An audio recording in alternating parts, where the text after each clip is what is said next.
Welcome to Debrief. I'm Nareet Ben. It's a meeting between the world's largest democracy and one of the world's smallest. Indian Prime Minister Narendra Modi is right here in Israel and giving a statement along with Prime Minister Benjamin Netanyahu in Jerusalem. Let's tune in to that. And we believe in this partnership of talent. We both seek a better future for our peoples. Doing so requires a lot of work. It won't happen overnight, but Prime Minister Modi and I have the same trait.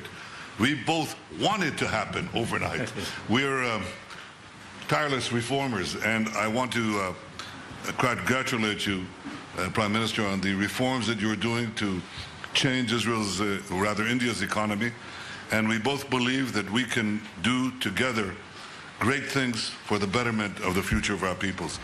I have to confess to you that I've been inspired by Prime Minister Modi's enthusiasm for yoga to begin. He said to me, you can start at a low level, choose your level.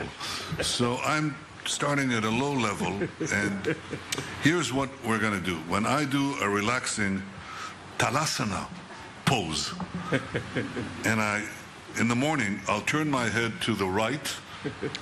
India is the first democracy that I'll see. And when Prime Minister Modi does a relaxing pose of Vasishtasana, and he turns his head to the left, Israel is the first democracy that you can see. So in fact, we have India and Israel are two sister democracies. In fact, together we account for about 20% of the world's population. But although we are unequal in size, we're equal in spirit. We believe we can accomplish great things. We have accomplished great things, and we have many, many more opportunities to seize together in the future. But I have to say that we also face common challenges, and the first of it is to defeat the forces of terror that rampage through the world and threaten both our countries. So we must stand together in this battle, much as we work together to perfect the future. Prime Minister, we share a bond of democracy and creativity, a deep respect for the past, a boundless optimism for the future. And it's in this spirit, my friend Narendra, in this spirit of close cooperation and deepest friendship, that I welcome you here to our home in Jerusalem. Welcome, friend. Thank you.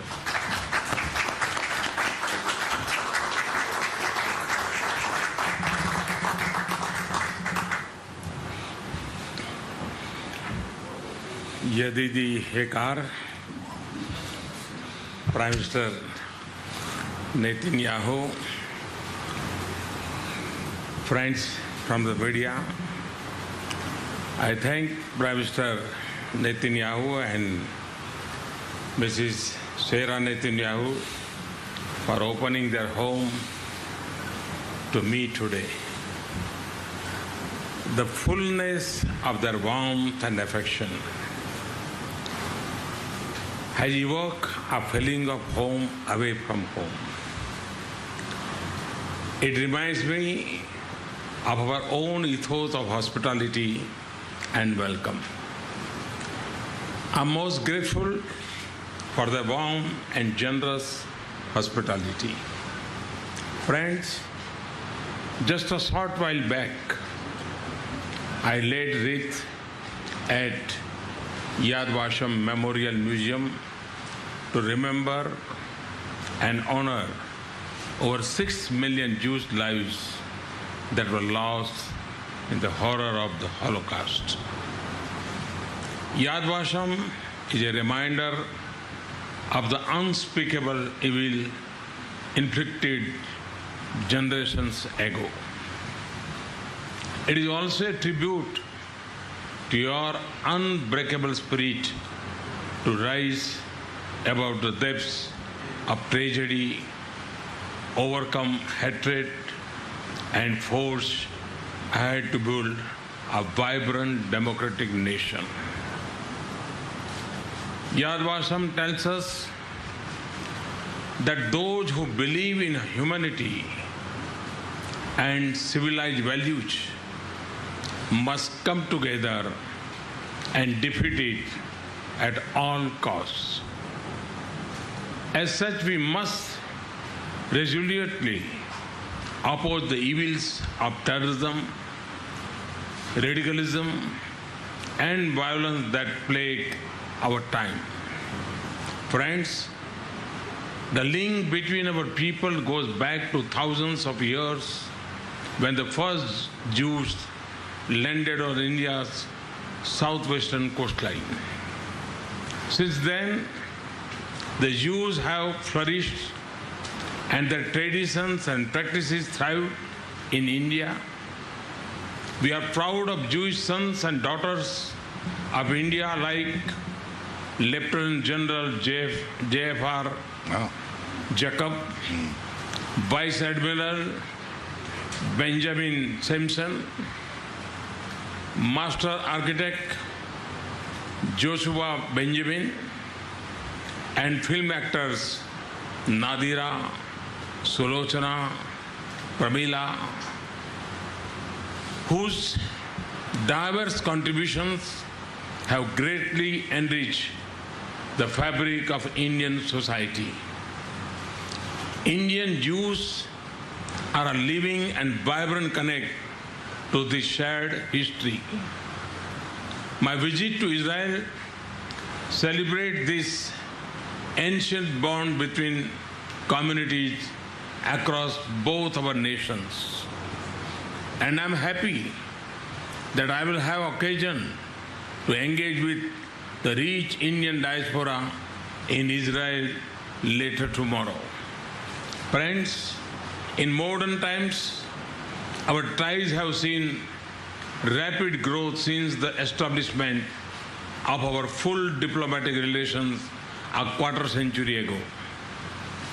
Common objectives of economic prosperity, strong technology and innovation ties, and the need to secure our society define the space for convergent action between us. Over coming decades, we want to frame a relationship that transforms the landscape of our economic engagement. India is the world's fastest growing large economy. Our focus on using technology and innovation to meet our development priorities provides productive scope to expand our academic, scientific, and research and business links. We also want to put in place a robust security partnership to respond to shared threats to our peace, stability, and prosperity. I will work with Prime Minister Netanyahu to craft and build a clear action agenda to realize these objectives. Once again, let me express my sincere gratitude to Prime Minister Netanyahu and Mrs. Netanyahu for their warm welcome and generous hospitality. Thank you.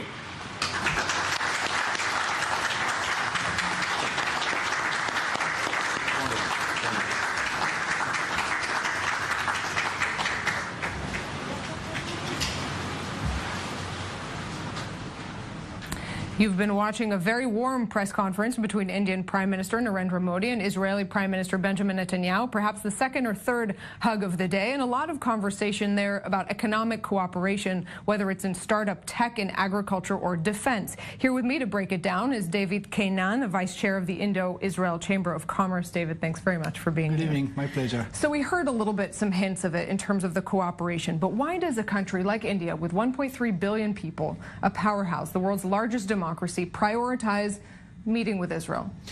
There is a clear, I would say, complementary capabilities in Israel and in India. There are many things which are similar, like the, I would say, the basic culture, which is a long-term culture with, a couple of thousands of years of Jewish versus Hindu culture. But when it comes to the economical side, India brings a lot of scale, the ability to do things in big way, in large projects and so on. And Israel brings innovation and practically the ability to resolve problems which are very hard to be resolved if possible at all. And that combination, this is what is lacking in India, and this combination is what really brings Israel and India together. If we can bring up some of the numbers of trade, we're talking really massive numbers of trade between them, between all the industries, whether it's defense, security, agriculture. What is the most important thing to be watching?